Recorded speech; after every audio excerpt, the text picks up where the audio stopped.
धर जटा में गंगा गले में विषधर, नमामि शंकर तेरी है सूरत अति मनोहर, तेरी है मूरत अति मनोहर। नमामि शंकर नमामि शंकर नमामि शंकर नमामि शंकर। बोल शंकर भगवान की जय। एक बार फिर सबका हार्दिक स्वागत। शिव महापुराण में जो अध्याय हमारा आज 55वां है, जो पार्वती प्रकरण है, वो पूर्णता की ओर है। 55वां अध्याय आज हम करेंगे। शिव पार्वती तथा उनकी बारात की विदाई। भगवान शिव का समस्त देवताओं को विदा करके कैलाश पर रहना और पार्वती खंड के श्रवण की महिमा कि उसकी श्रवण की महिमा क्या है, जो हमने अभी पार्वती खंड किया। ब्रह्मा जी उवाचा, ब्रह्मा जी कहते हैं, नारद ब्राह्मणी ने देवी पार्वती को पतिव्रत धर्म की शिक्षा देने के पश्चात मीना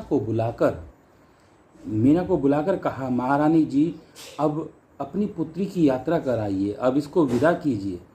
तब बहुत अच्छा कहकर वह प्रेम के वशीभूत हो गई और फिर धैर्य धारण करके उन्होंने काली को बुलाया और उसके वियोग के भय से व्याकुल हो वे बेटी को बारंबार गले से लगाती रही, अत्यंत उच्च स्वर से रोने लगी। फिर पार्वती भी करुणाजनक बात कहती हुई जोर जोर से रो पड़ी। मीना और शिवा दोनों ही विरह शोक से पीड़ित हो मूर्छित हो गई। पार्वती के रोने से देवपत्नियां भी अपनी सुध बुध खो बैठी। सारी स्त्रियां वहां रोने लगी। वे सब की सब अचेत सी हो गई। उस यात्रा के समय परम प्रभु साक्षात योगेश्वर शिव भी रो पड़े। फिर दूसरा कौन चुप रह सकता था। इसी कारण अपने समस्त पुत्रों, मंत्रियों और उत्तम ब्राह्मणों के साथ हिमालय शीघ्र वहां आ पहुंचे और मोहवश अपनी बच्ची को हृदय से लगाकर रोने लगे। बेटी, तुम ऐसे मुझे छोड़कर कहाँ चली जा रही हो, ऐसा कहकर सारे जगत को सूना मानते हुए बारंबार विलाप करने लगे। तब ज्ञानियों में श्रेष्ठ पुरोहित ने अन्य ब्राह्मणों के सहयोग से कृपा पूर्वक अध्यात्म विद्या का उपदेश देते हुए कहा कि सबको सुखद रीति से समझाया। पार्वती ने भक्ति भाव से माता पिता तथा गुरु को प्रणाम किया। वे महामाया होकर भी लोकाचारवश बार बार रो उठती थी। पार्वती के रोने से सब स्त्रियां रोने लगती थी। माता मेना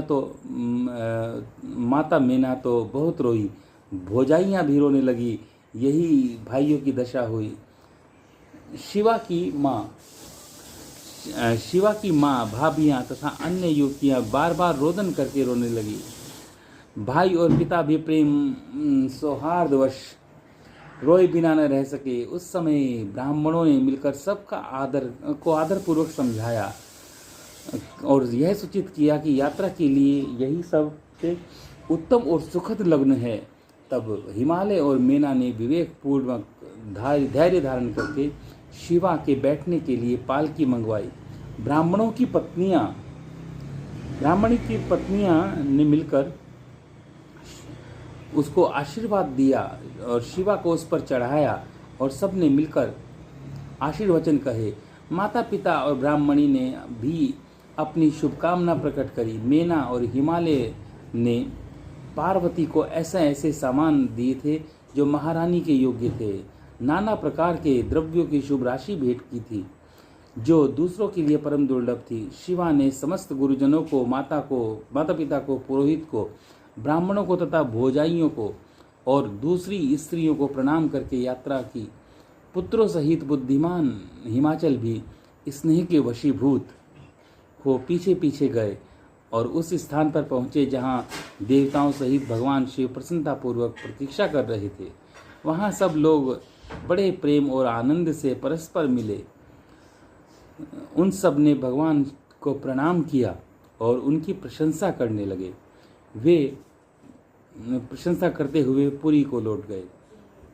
तदंतर कैलाश पहुंचकर भगवान शिव ने पार्वती से कहा, देवेश्वरी, तुम सदा से ही मेरी प्राण प्रिया हो। तुम्हें लीला पूर्वक इस बात को याद दिला रहा हूँ। तुम्हें पूर्व जन्म की बातों का स्मरण है, अतः मेरे अपने नित्य संबंध का यदि तुम्हें स्मरण हो तो बताओ। अपने प्राणनाथ महेश्वर की बात सुनकर शंकर की नित्य प्रिया पार्वती मुस्कुराती हुई बोली, प्राणेश्वर, मुझे सब बातों का स्मरण है, किंतु इस समय आप चुप रहिए और इस अवसर के अनुरूप जो कार्य है उसी को शीघ्र पूर्ण कीजिए। ब्रह्मा जी कहते हैं, नारद, प्रिया पार्वती के सैकड़ों सुधा धाराओं के समान मधुर वचन को सुनकर लोकाचार परायण भगवान विश्वनाथ बड़े प्रसन्न हुए।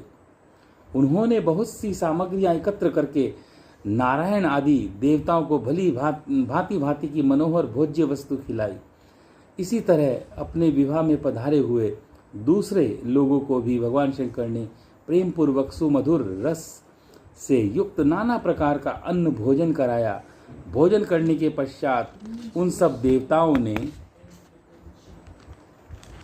देवेश्वर महादेव से देवताओं ने नाना रत्न से विभूषित हो अपनी स्त्रियां और सेवक गणों के साथ आकर प्रभु चंद्रशेखर को प्रणाम किया और उनके चरणारविंदों की अर्चना की। फिर प्रिय वचनों द्वारा प्रसन्नता पूर्वक उनकी स्तुति एवं परिक्रमा करके शिव विवाह की प्रशंसा करते हुए सब लोग अपने अपने धाम को चले गए। मुन्हें साक्षात भगवान शिव को लोकाचारवश भगवान विष्णु को और मुझको भी प्रणाम किया। ठीक उसी तरह जैसे वामनधारी श्री हरि ने महर्षि कश्यप को नमस्कार किया था, तब मैंने और श्री विष्णु ने शिव को हृदय से लगाकर उनको आशीर्वाद दिया। तदंतर श्री हरि ने उन्हें पर ब्रह्म परमात्मा मानकर उनकी उत्तम स्तुति की। इसके बाद मेरे सहित भगवान विष्णु शिवा से विदा ले शिवा और शिव को प्रसन्नता पूर्वक हाथ जोड़ के उनके विवाह की प्रशंसा करते हुए अपने धाम को चल दिए। भगवान शिव भी प्रसन्न पार्वती के साथ सानंद विहार करते हुए अपने निवास भूत कैलाश पर्वत पर रहने लगे। समस्त शिव गणों को इस विवाह से बड़ा सुख मिला। वे अत्यंत भक्ति पूर्वक शिवा और शिव की आराधना में लगे रहे। तात इस प्रकार मैंने ये परम मंगलमय शिव विवाह का वर्णन किया। यह शोकनाशक, आनंददायक और तथा धन और आयु की वृद्धि करने वाला है। जो पुरुष भगवान शिव और शिवा में मन लगाकर पवित्र हो, नित्य प्रतिदिन इस प्रसंग को सुनता है अथवा नियम पूर्वक दूसरों को सुनाता है, वह शिवलोक को प्राप्त कर लेता है। यह अद्भुत आख्यान कहा गया है, जो मंगल का आवास स्थान है। यह संपूर्ण विघ्नों को शांत करके समस्त लोगों का नाश कर देता है। इसके द्वारा स्वर्ग, यश, आयु तथा पुत्र और पुत्रों की प्राप्ति होती है। यह संपूर्ण कामनाओं को पूर्ण करता है। इस लोक में भोग देता है और परलोक में मोक्ष प्रदान करता है। इस शुभ प्रसंग को सुनने से अपमृत्यु का शमन होता है, परम शांति की प्राप्ति होती है। यह समस्त दुस्वप्नों का नाशक है तथा बुद्धि एवं विवेक आदि का साधक है।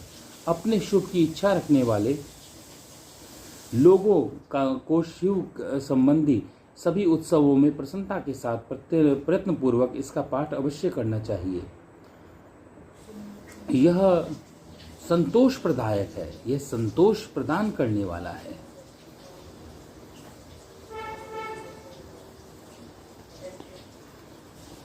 विशेषतः देवता आदि की प्रतिष्ठा के समय तथा शिव संबंधी सभी कार्यों के प्रसंग में प्रसन्नता पूर्वक इसका पवित्र जो पाठ करता है, शिव पार्वती के इस कल्याणकारी चरित्र का श्रवण करता है। ऐसा करने से समस्त कार्य सिद्ध होते हैं। यह सत्य है, सत्य है, इसमें कोई संशय नहीं। इति श्री रेवाखंडे रुद्र संहिता नाम पार्वती खंड संपूर्णम। आज हमारा 55वां अध्याय पूर्ण हुआ और इसके साथ ही हमारा वह पार्वती खंड जो है आज पूर्ण हो गया। अब हम अगले खंड में हम करेंगे, जो चतुर्थ खंड है उसमें हम करेंगे रुद्र संहिता का कुमार खंड। कुमार कौन थे? कुमार कार्तिकेय। तो कार्तिकेय जी का जो खंड है ये रुद्र संहिता का आरंभ होगा। कल से हम आरंभ करेंगे कुमार खंड। ओम नमः शिवाय, नमः शिवाय, नमः शिवाय। वंदे देव उमापतिम सुरगुरुम वंदे जगत कारणम वंदे पन्नगभूषणम मृगधरम वंदे पशूनां पतिम वंदे सूर्य शशांक वनहीनयनम वंदे मुकुंदप्रियम वंदे भक्तजनाश्रेष्ठवर्धम वंदे शिवम शंकरम गंगा तरंग रमणीय जटाकलापम गौरी निरंतर विभूषित वाम भागम नारायण प्रियदम दापहारम वाराणसी पुरपतिम भज विश्वनाथम। ओम नमः सांब सदाशिवाय, ओम नमः सांब सदाशिवाय, ओम नमः सांब सदाशिवाय। बोल शंकर भगवान की जय।